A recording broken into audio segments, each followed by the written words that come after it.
بندبازی در ظلمت. سر ساعت طبق قرار از پنجره‌ای ستاره‌ای دوردست در ظلمت فرو رفت. در بیکرانه بینشان از بزاق سگ و شیره کاکتوس طنابی بافت.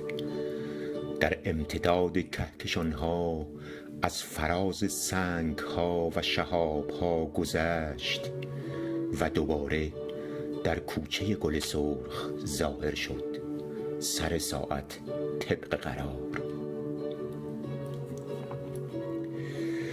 اما رفیق نیامد، نه هیچ کس نیامد. تنها بی کس با سری که همیشه به تنش سنگین بود قرنها به انتظار ایستاد. آنگاه چیزی در تن سنگواره جنبید. شبحی به آرامی برخاست، دستی از دل تاریکی برآمد و دوباره دیوارهای شهر به نور آغشته شد. سر ساعت طبق قرار.